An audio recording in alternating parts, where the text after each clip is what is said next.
Students, आज का हमारा टॉपिक है एक्सीलरेशन। लास्ट वीडियोस में हमने आपको बताया था कि ऑब्जेक्ट की दो मोशन होती हैं, दो स्टेट होती हैं, रेस्ट और मोशन।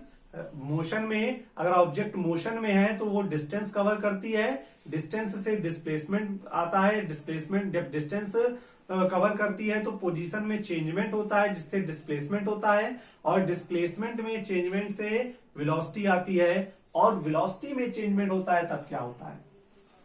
देखिए यहां पे हमने मान लिया किसी बाइक की स्पीड 450 मीटर पर सेकेंड है। हमने मान लिया किसी बाइक की स्पीड 450 मीटर पर सेकेंड है और उसकी स्पीड 10 सेकेंड में 550 मीटर पर सेकेंड हो जाती है। किसी बाइक में आप स्पीड कैसे बढ़ाते हैं? जाहिर सी बात है एक्सीलरेटर से। जब आप एक्सीलरेटर लेते हैं तो एक्सीलरेटर लेने से गाड़ी तेज भागती है और तेज जाती है, तेजी से बढ़ती है, यानी उसकी वेलोसिटी बढ़ती है। तो जब हम बाइक में एक्सीलरेटर लेते हैं तो हमने मान लिया कि स्टार्टिंग में एट इनिशियल किसी जगह पर रास्ते में जाते समय उसकी स्पीड 450 मीटर पर सेकेंड। अब ये मीटर पर सेकेंड में है इसलिए इतना ज्यादा है, किलोमीटर पर आवर में चेंज करेंगे तो ये कम हो जाएगा काफी। ठीक है, तो हमने मान लिया बाइक की स्पीड 450 मीटर पर सेकेंड है। हमने एक्सीलरेटर लिया, 10 सेकेंड बाद स्पीड 550 मीटर पर सेकेंड हो गई। तो यहां पर हम देखेंगे कि यूनिट टाइम में चेंजमेंट कितना हुआ। तो भाई 10 सेकेंड में चेंजमेंट कितना हुआ है? 450 से 550 यानी 100। भाई 10 सेकेंड में change in velocity, change in velocity कितना हुआ है?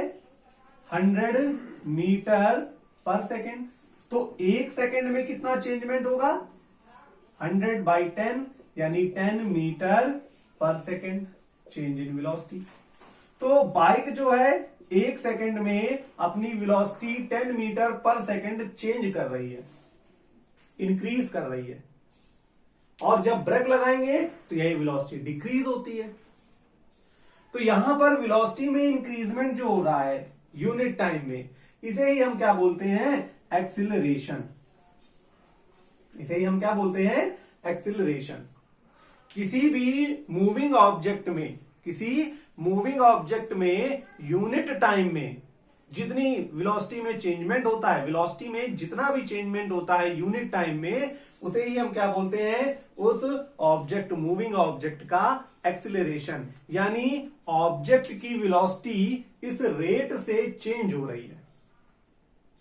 इसको आगे हम और अच्छे से समझेंगे कि एक्सीलरेशन इक्वल क्या होता है? Change in velocity upon interval time interval. Acceleration equal change in velocity upon time interval. तो अब ये डिवीजन है, डिवाइड हो रहा है, और जब डिवाइड होता है तो हम उसको रेशियो बोलते हैं। तो इसकी डेफिनेशन क्या हो जाएगी? It is defined as the ratio of, it is defined as the ratio of change in velocity to time interval.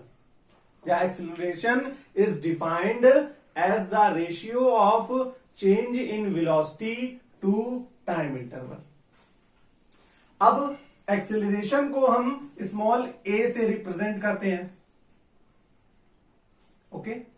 और ये एक वेक्टर क्वांटिटी होती है। क्यों? क्योंकि वेलोसिटी जो होती है वो वेक्टर क्वांटिटी होती है, तो एक्सीलरेशन भी वेक्टर क्वांटिटी होगी। वेक्टर क्वांटिटी को हम रिप्रेजेंट करने के लिए हम इंग्लिश के अल्फाबेट के ऊपर क्या करते हैं? एक लेटर के ऊपर एरो बना देते हैं। इसको हम पढ़ते हैं वेक्टर ए। इसको हम क्या पढ़ेंगे? Vector A. अब वेलोसिटी क्या होती है? v होती है, और चेंज को हमने बताया था हम डेल्टा लिखते हैं। टाइम इंटरवल हमने डेल्टा टी मान लिया, तो ये आपका फॉर्मूला बन जाएगा। हमने मान लिया कि जो मूविंग ऑब्जेक्ट है वो डेल्टा टी टाइम इंटरवल में वेलोसिटी में डेल्टा वी चेंजमेंट करता है। तो वेलोसिटी में चेंजमेंट डेल्टा वी हो गया, टाइम इंटरवल हमने डेल्टा टी ले लिया, एक्सीलरेशन ए हो गया। तो vector a equal delta vector v upon delta t. हमने बताया था अगर किसी फॉर्मूले में अपॉन में डिनोमिनेटर में डेल्टा टी होता है तो हम उसको रेट भी बोल सकते हैं। डेल्टा होता है चेंज और वी होती है वेलोसिटी, ए क्या होता है एक्सीलरेशन। तो rate of change in velocity, rate of change in velocity is known as acceleration. ये आपकी एक्सीलरेशन की सेकंड डेफिनेशन हो जाएगी कि rate of change in velocity is known as acceleration. किसी भी ऑब्जेक्ट में वेलोसिटी में जिस रेट के साथ चेंजमेंट होता है उसे हम एक्सीलरेशन बोलते हैं। मतलब वेलोसिटी एक सेकंड में कितनी बढ़ी, रेट यूनिट टाइम में कितना वेलोसिटी में चेंजमेंट हो गया, यही आपका एक्सीलरेशन होता है। हमने कहा कि किसी ऑब्जेक्ट का एक्सीलरेशन 20 है, इसका मीन्स हर सेकंड में उसकी वेलोसिटी 20 बढ़ जाएगी। अगर स्टार्टिंग में उसकी वेलोसिटी 0 है तो एक सेकंड बाद 20 हो जाएगी, 2 सेकंड के बाद 40 हो जाएगी, 3 सेकंड के बाद 60 हो जाएगी, 4 सेकंड के बाद 80 हो जाएगी। यानी जैसे जैसे टाइम बढ़ेगा वैसे वैसे उसकी वेलोसिटी भी चेंज हो जाएगी।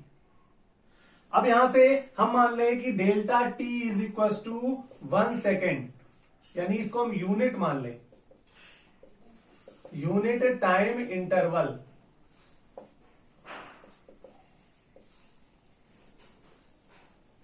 तो डेल्टा टी की जगह अगर हम 1 सेकेंड पुट करेंगे तो ए इक्वल हो जाएगा delta we upon delta T. Sorry, हमने डेल्टा टी की जगह 1 सेकेंड पुट कर दिया, यहां 1 पुट करेंगे तो ए इक्वल हो जाएगा डेल्टा वी। ए होता है एक्सीलरेशन, डेल्टा वी क्या होता है, डेल्टा होता है चेंज और वी होती है हमारी वेलोसिटी। तो in unit time interval, in unit time interval change in velocity is known as acceleration of moving object. Unit time interval में ऑब्जेक्ट की वेलोसिटी में जो चेंजमेंट होता है उसे ही हम क्या बोलते हैं, एक्सीलरेशन बोलते हैं। अब हमने आपको बताया कि ये कैसी क्वांटिटी होती है, क्वांटिटी कैसी होगी, वेक्टर, क्योंकि वेलोसिटी भी वेक्टर क्वांटिटी होगी, क्योंकि वेलोसिटी वेक्टर क्वांटिटी होती है। और यूनिट क्या हो जाएगी इसकी भाई, ए इक्वल होता है delta we upon delta T. तो अब वेलोसिटी की यूनिट क्या है, मीटर पर सेकेंड। हम पढ़ चुके हैं वेलोसिटी की यूनिट होती है मीटर पर सेकेंड, और टाइम की यूनिट क्या होगी, सेकेंड। इसका यहां मल्टीप्लाई हो जाएगा तो ये हो जाएगा मीटर पर सेकेंड स्क्वायर। ये होती है एमकेएस में। अगर हम इसको सीजीएस में कन्वर्ट कर देंगे तो यही हो जाएगा सेंटीमीटर पर सेकेंड स्क्वायर। तो यूनिट ऑफ ए हो जाएगी मीटर पर सेकेंड स्क्वायर या सेंटीमीटर पर सेकेंड स्क्वायर। क्लियर? फिर देखिए टाइप्स ऑफ एक्सीलरेशन।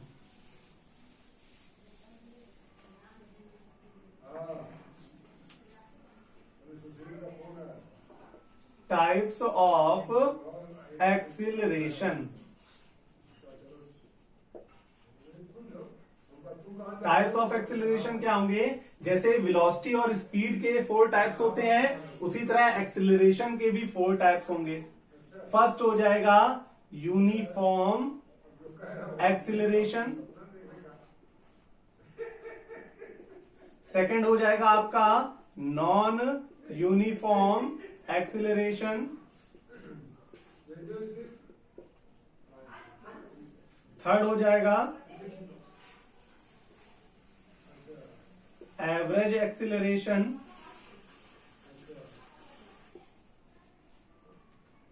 और फोर्थ आपका हो जाएगा instantaneous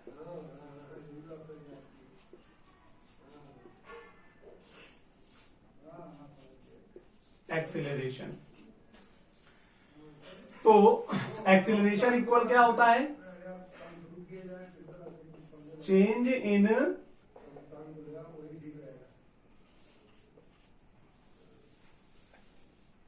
velocity upon time interval. तो change in velocity upon time interval होता है। तो यूनिफॉर्म एक्सेलरेशन क्या होगा? अगर किसी ऑब्जेक्ट की वेलोसिटी में इक्वल टाइम इंटरवल में इक्वल चेंजमेंट होता है, अगर किसी ऑब्जेक्ट की वेलोसिटी में इक्वल टाइम इंटरवल में इक्वल चेंजमेंट होता है, इक्वल चेंज इन वेलोसिटी, तो उसका जो एक्सीलरेशन होता है उसे हम यूनिफॉर्म एक्सीलरेशन कहते हैं।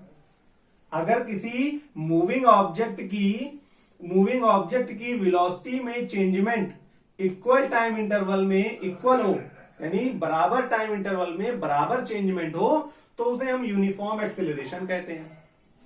बट नॉन यूनिफॉर्म क्या हो जाएगा कि अगर किसी ऑब्जेक्ट में इक्वल टाइम इंटरवल में वेलोसिटी में चेंजमेंट अनइक्वल हो, तो उसका एक्सीलरेशन नॉन यूनिफॉर्म एक्सीलरेशन होगा। मैं आप स्पीड और वेलोसिटी में हमने आपको बताया कि यूनिफॉर्म में क्या होगा, टाइम इंटरवल इक्वल होगा और चेंजमेंट भी इक्वल होगा। बट नॉन यूनिफॉर्म में टाइम इंटरवल तो इक्वल होगा लेकिन चेंजमेंट अनइक्वल होगा।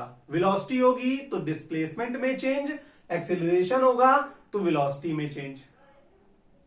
तो अगर किसी ऑब्जेक्ट की वेलोसिटी में इक्वल टाइम इंटरवल में चेंजमेंट अनइक्वल हो, तो उसका एक्सेलरेशन नॉन यूनिफॉर्म एक्सेलरेशन होता है। एवरेज एक्सेलरेशन क्या होता है? Total change in velocity upon total time. Average हमेशा टोटल में ही निकालते हैं। Total change in velocity upon total time.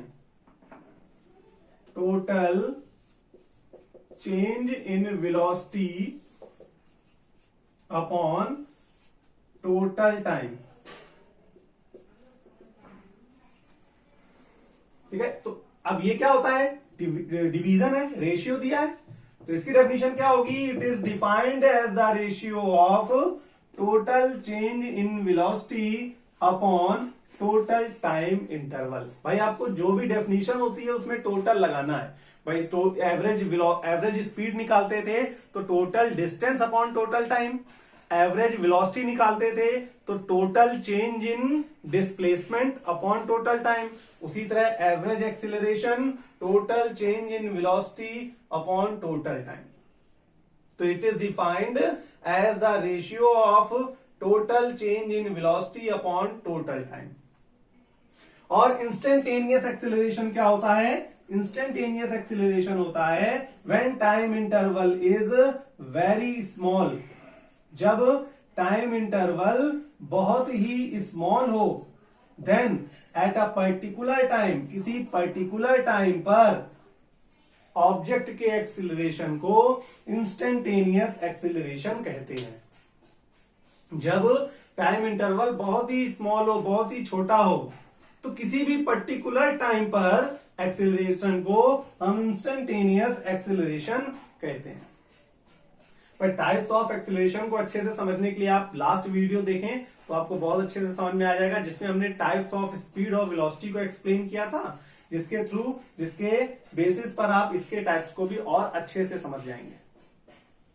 Okay, तो आई होप आपको ये वीडियो अच्छे से